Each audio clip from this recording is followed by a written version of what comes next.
اسرائیل اولین کشور جهان هست که مجهز به F-35 هستش و اولین نبردش هم در سال 2008 بر ضد خاک سوریه است که از خود اسرائیل سراهای دوربرد و پرتاب کرد.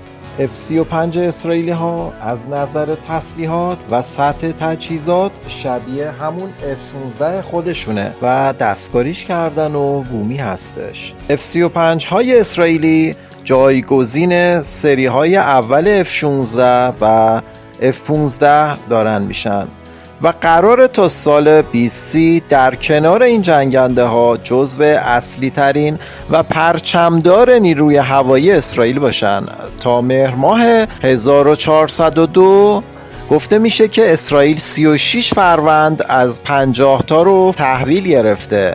پس در ادامه با ما همراه باشید تا قدرت نیروی هوایی و جنگنده های اسرائیل رو از ابتدا تا موقع خروج از خدمت و جنگنده های موجود در حال حاضر رو بررسی کنیم. نیروی هوایی اسرائیل در سال 1948 تأسیس شد، یعنی 75 سال پیش. ارتش اسرائیل از همون اول کشورهای منطقه، ارتش اسرائیل از همون ابتدا در بین کشورهای منطقه مجهزترین سیستم هوایی و تسلیحاتی رو داشتش و جالبه بدونید که در حال حاضر هم جزو 7 صادرکننده برتر جهان تو زمینه دفاعی هستش که حداقل داره به 60 کشور صادر میکنه. نیروی هوایی اسرائیل تو تاریخ خودش جنگنده های زیادی رو در خدمت داشته. خیلیشون جدیدن و خب خیلیشون هم از رده خارج شدن و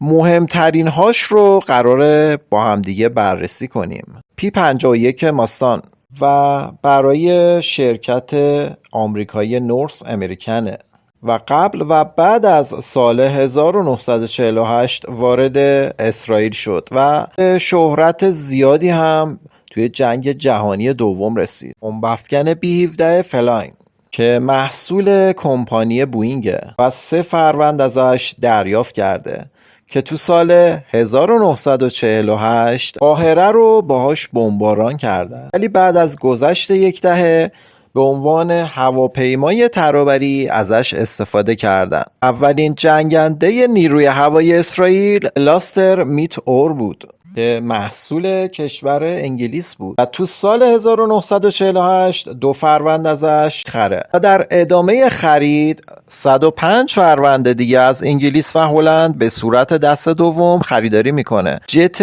جنگی تک موتوره میسترال و سوپر میسترال که اولین جت مافوق صوت و بعد از 1950 به ترتیب 61 و 24 فروند دیگه از فرانسه دریافت میکنه. بعد از اینها یک جنگنده تو دست اسرائیلی ها خیلی خوب خودشو نشون میده و یکی از پر افتخارترین جنگنده های این ارتشه و اون جنگنده ای نیست جز کاری رهگیر میراژ 3 که در سال 1961 77 فروند به فرانسه سفارش میده. جالبه بدونید که اون موقع خرید 150 تا موشک R530 هم سفارش میده. میراژ ها تو خدمت به اسرائیل تونستن بین سالهای 1965 تا 1980 توی جنگ با عرب 130 فروند از جنگنده هاشون رو شکار کنن، ولی خب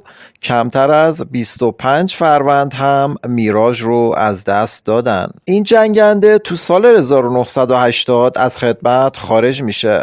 اولین جنگنده نسل سومی که وارد نیروی هوایی اسرائیل شد و توان شلیک موشک هدایت راداری داشت جنگنده بمب‌افکنی بود به اسم F4 فانتوم که تو سال 1969 44 فروند از نسخه ایش وارد کشور اسرائیل شد. در ادامه اسرائیل چند سری دیگه فانتوم میخره.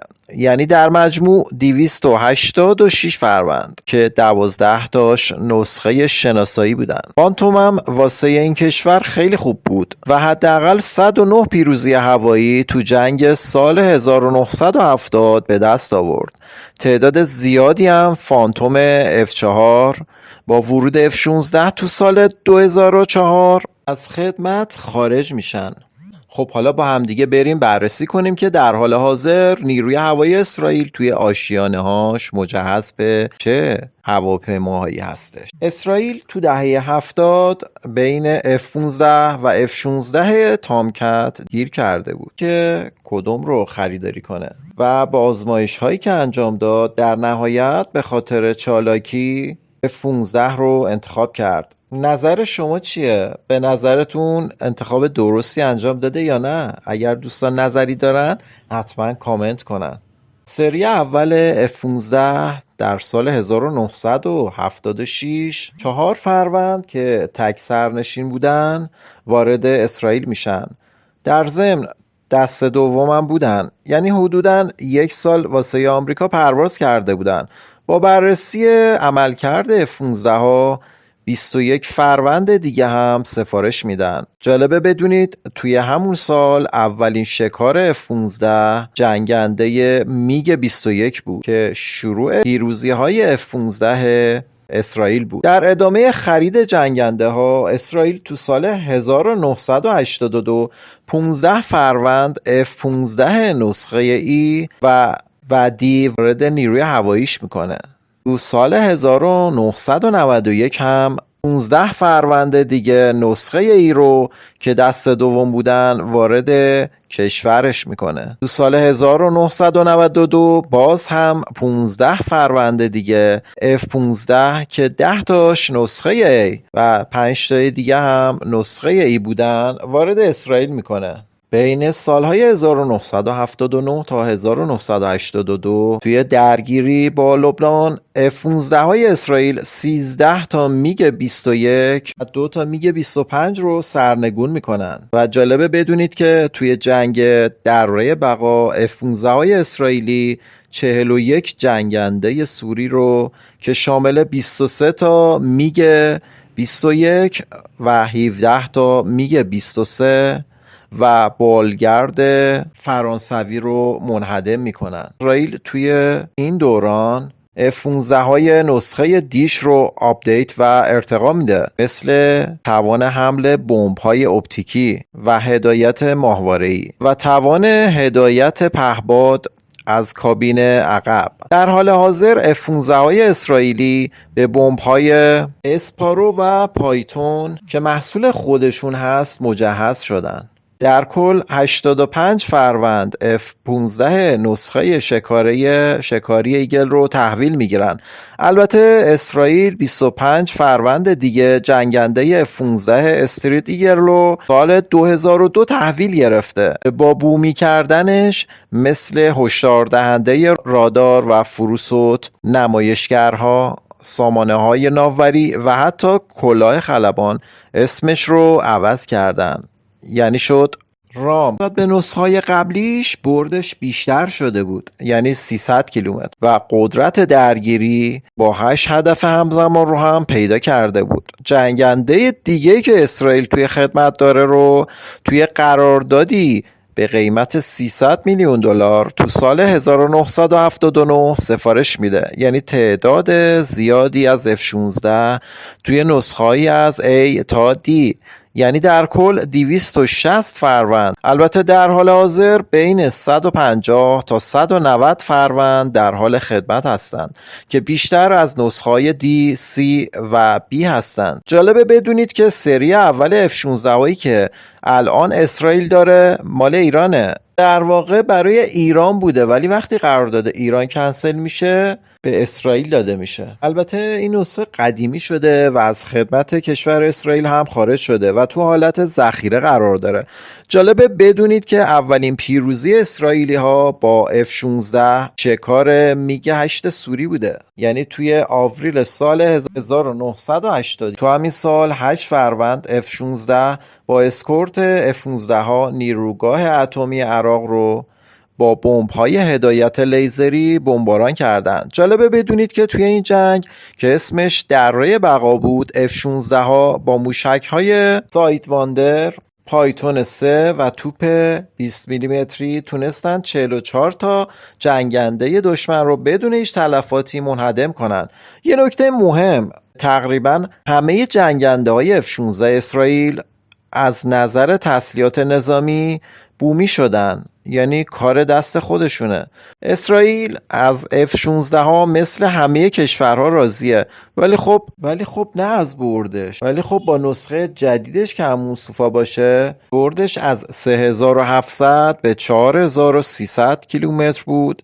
یه پیشنهاد از لاکهید مارتین دریافت کرد که 2 سرنشین بود، پس یه 50 تا و یه 52 تای دیگه هم سفارش میده و تو سال 2009 همه رو تحویل میگیره، ولی خب با اسم جدید، یعنی سوفا یه جنگنده دورگه اسرائیلی و آمریکاییه، یعنی تجهیزات الکترونیکیش، سامانه های ناوبری، رادارهای فروسوت، کلاه پروازی، نقشه خون خودکار و خیلی تجهیزات دیگه ساخت خود کشور اسرائیله.